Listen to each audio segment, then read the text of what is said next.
So ayan, magandang hapon po sa inyong lahat mga ka-farmers. Ayan, nag-harvest tayo ng ating gulay. Yung sili natin ay 2 sako mga ka-farmers at isang timba. Ayan, at yung upo natin ay nandun pa mga ka-farmers. Bali, 4 na bandi lang yun mga ka-farmers.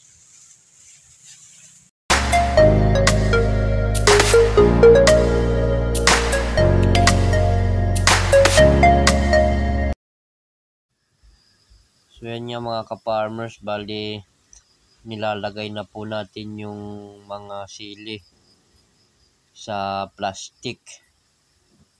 Ayan, bali ang laman ng plastic na yan ay dapat ay mag 10 kilos yan mga ka-farmers.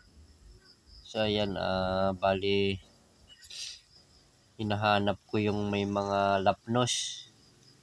Kasi mga ka-farmers, ayan, may lapnos yung ating sili mga ka-farmers. Ayan, bali 2 sako lang po yan. Di natin sure kung ilang kilo.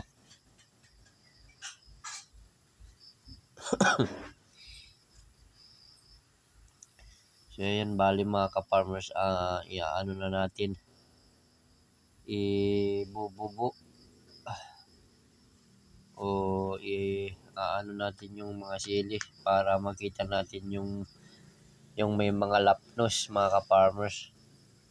Ayan, bali tatanggalin natin. Ayan nga mga ka-farmers, merong lapnos. Ayan, bali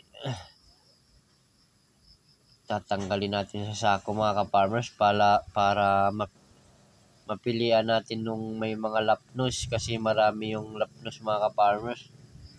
Kasi nga dito sa lugar namin ay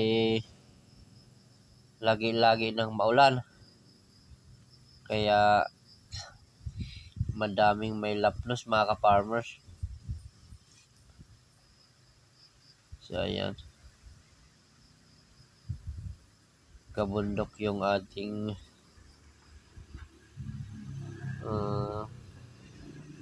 sili. Ayan, ang variety nito mga ka-farmers ay Django F1. Ayan, kabundok yung ating sili mga ka-farmers.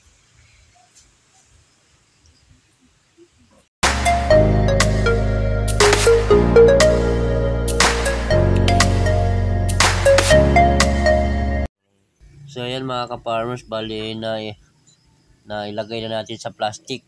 Bali 5 plastic yan mga ka-farmers. Yung isang plastic yan ay 10 kilo. Bali 46 kilos yan mga ka-farmers. Yung isang nasa ay 6 kilos lang mga ka-farmers. So ayan mga ka-farmers, yung ating upo.